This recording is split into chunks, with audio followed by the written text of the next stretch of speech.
She is getting physically stronger the closer we get to where Dillion is, though. It's okay. Sorry. I don't mean to make you run with what's probably several broken ribs. She can only do, like, short little sprints. I think.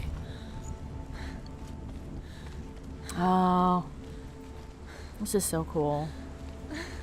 And it's so sad, too.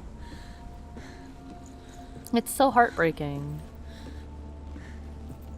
Like, it's interesting to see how she's living with like, the contrast of, like, living with the illness and having it be okay, and living with it and having it not be okay. This bit that we heard about her dad being like, nope, time to keep the kid in the house.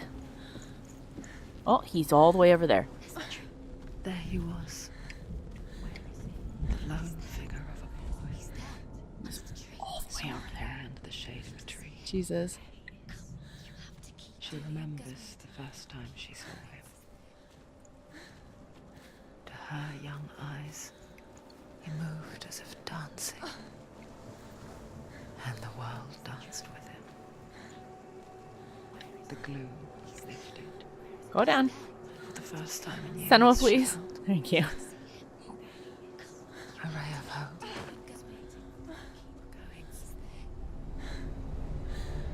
You're okay.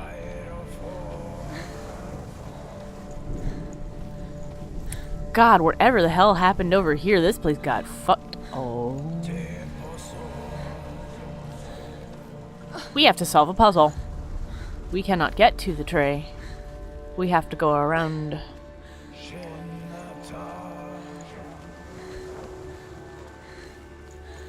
Okay, there's a ladder down there, and there's these stairs over here, and this piece of bridge. So I'm guessing I'm gonna have to, like, either serpentine around to get to him, or something, because I don't think we can get to that tree. I mean, we can try, but I'm feeling like we are not going to get to that tree.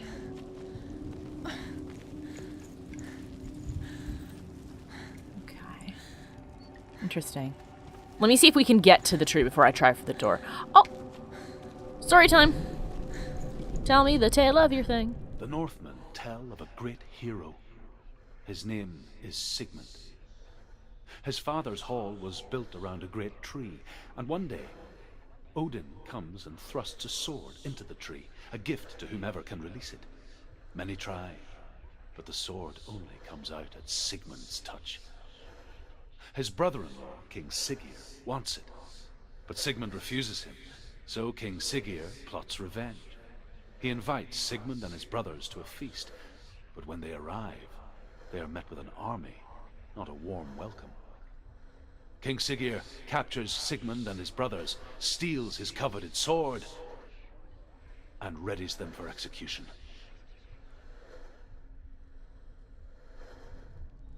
And I think that was it. Alright.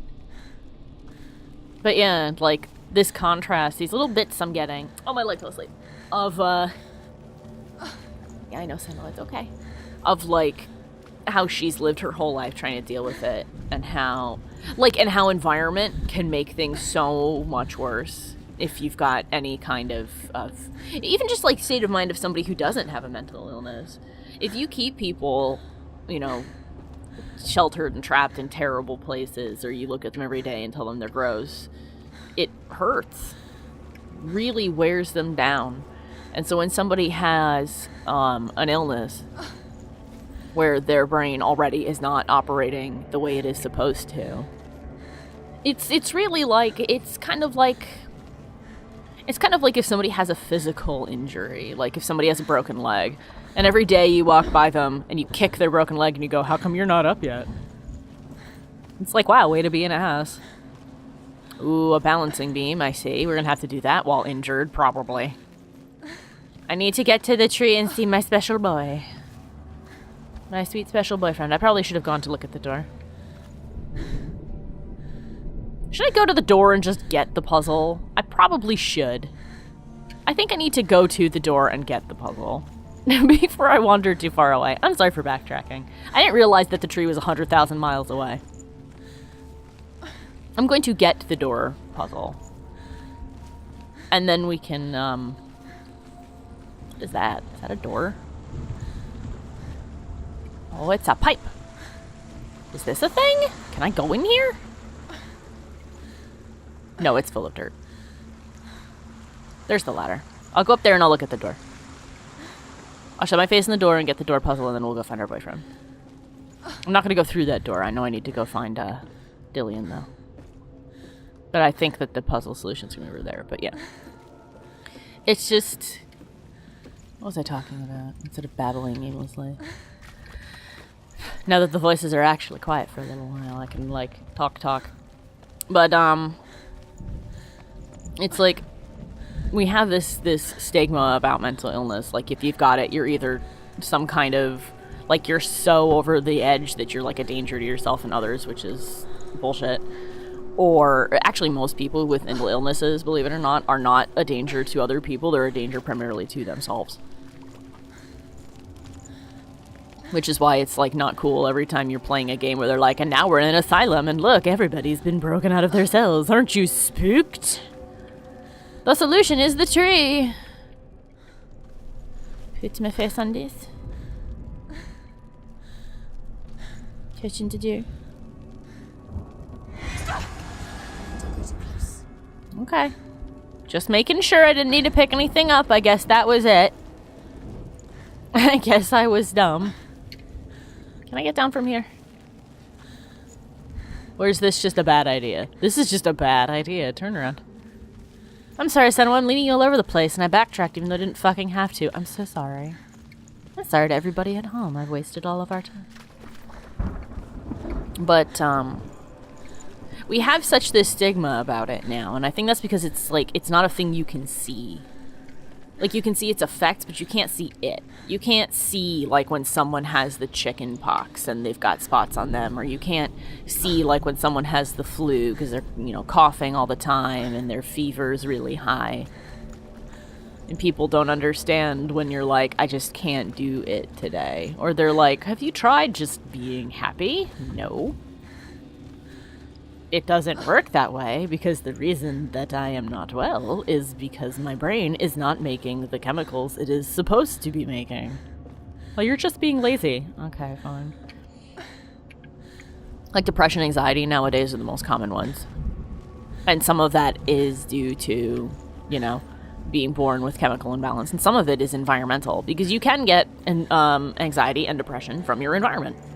If you raise somebody or have somebody live in an environment where they're constantly struggling and they're constantly afraid, the chemical balance in their brain will get all messed up. And it wears down on people and it hurts them. And then you have more extreme illnesses like the one Senua has, where people don't know how to deal with it. Or you have conditions like autism and Asperger's, where because people operate in a different way than what is considered, quote, the norm, and people just get upset about it. And I personally think that's a little bit stupid, to be irritated that you maybe have to change your behaviors or understand a different way of doing stuff. And it's not a very apt metaphor, and it's not meant to be mean, though I can see how it sounds that way, but it's a little bit like owning a cat. Because cats do not operate... Yeah, I know I'm going the wrong way and my vision's freaking out. It's okay, Senua. I just wanted to see if there was a secret over there, like your mom or another Druth story. But cats have a low threshold for stimulus, because cats are meant to channel that energy and do things. So when you antagonize a cat, eventually they snap and they, like, swat. And people get all mad about it and go like, oh, cats are just antisocial, or cats are just mean, because my dog likes to do that with me. Well, the body language and the attitude of a cat are the complete polar opposite of a dog. Oh. Watching from afar, she mimicked him, perfecting her own secret dance, wishing those fleeting moments of light would stretch out to last forever. Oh, so we mimicked him, and that's how we learned to fight, probably. But, what was I saying? Yes. So it's easier for most people to get along with dogs because dogs operate in a similar manner to humans, because they're a pack animal. And a cat is not, so a lot of humans have trouble dealing with a cat. I feel like my metaphor went off the rails and it sounds mean. It's not meant to be. I hope it makes sense, but it's like you can learn to interact with a cat by understanding its behavior and how and why it does the things that it does. You can... So, there's no reason why you can't... If you can understand a completely different animal, there is no reason you can't learn to communicate with another human being that's just different from you. It's a trick. It's an illusion. It's not real. You want to believe it's real, but it's a trick. It's okay, voices. And it's okay, Senua. But it's kind of like if you can speak 2 languages and you get mad at another person who only speaks one of those languages because you don't feel like speaking that language today because it's just a lot of work, and it's like, well, fuck you. Oh! I've teleported to the tree.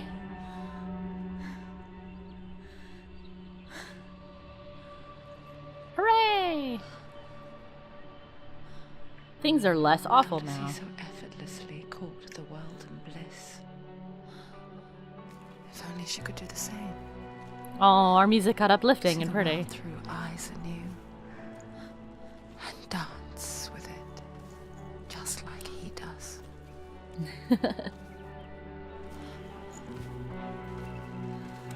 Gosh, this place is so pretty. But yeah, if you have the ability to communicate or to learn to communicate with another person who cannot communicate the same way that you can, then in my opinion you are obligated to figure that out. Because if you can't be bothered because that's really annoying, I just don't feel like it, then you're the one being an asshole. Because there's no reason to be like, oh, well, they should just have to change for me. No, they don't. I hope that made sense and that didn't come off insulting. That's how I see it. Kitties, can you not fight? I'm sorry, we're having like an actual cat fight in the corner right now. Hold on, I'm sorry, I'll be right back. Leave her alone. What is wrong with you? Oh my god, I'm so sorry. We had like a literal cat fight. Like, one of the cats in this house is like being an ass and attacking the others, and I had to go break up that fight. I'm sorry. It's in the middle of such a great cutscene, too. Jesus.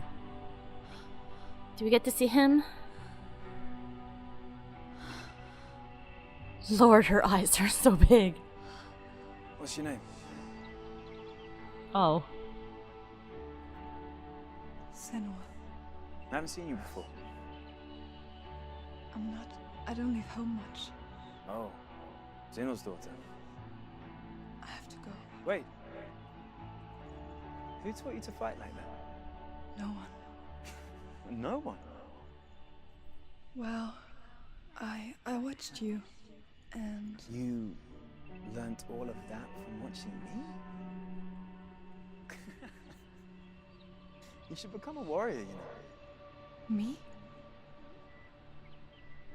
I'm Dillion. I'm here for the warrior trials. Just come and watch. And bring your sword. Aww. You can't put it into words. That moment when you look into the eyes of the one who is supposed to reassure you, make you feel safe. It only takes an instant. Fear swallows you before you have a chance to make sense of it. And darkness becomes a part of who you are. Oh god. But her world changed the day the Northmen took him from her. Senua knows that there's no going back to how things were. That there's nothing to go back to at all. Stay still, stay quiet, hide, don't tell her. Their gods can see into your mind. They will use this power to destroy you. They won't stop me. I can still feel him. Whatever's left of him, they will never let him go. I'm not gonna let him rot here. You're the one rotting here. Leave me alone. You will die here. No. And all your suffering will have been for nothing. Shut up!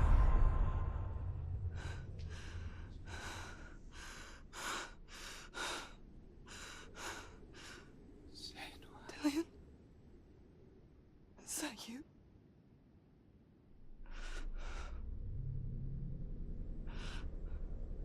I'll find you, my love. I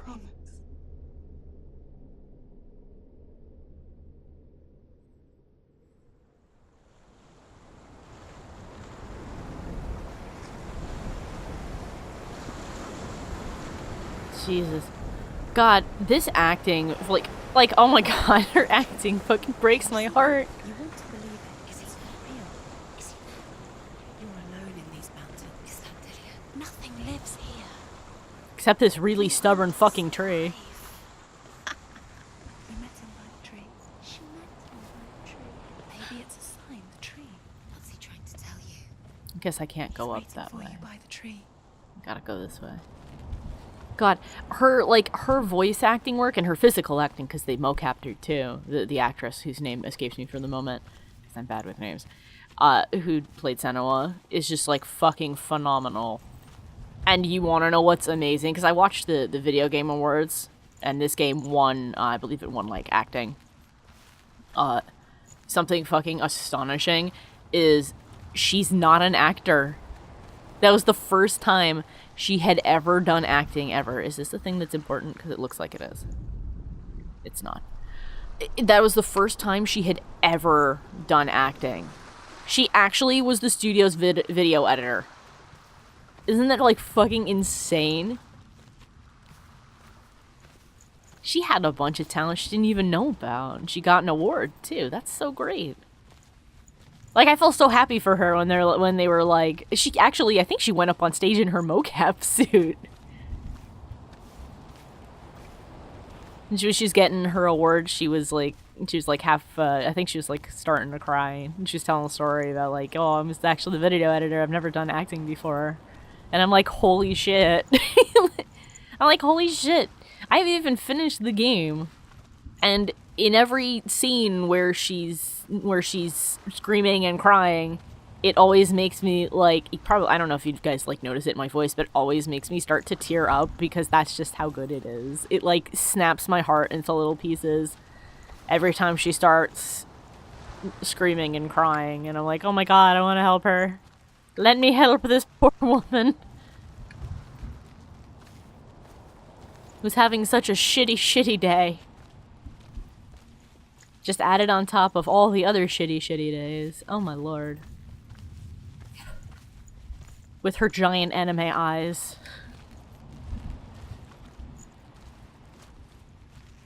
Love it. Alright, so what is the secret in the tree?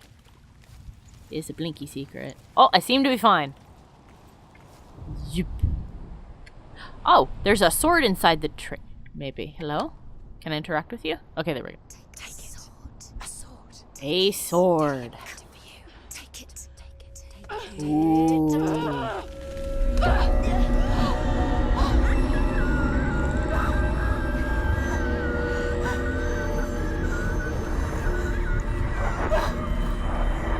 Senua, no!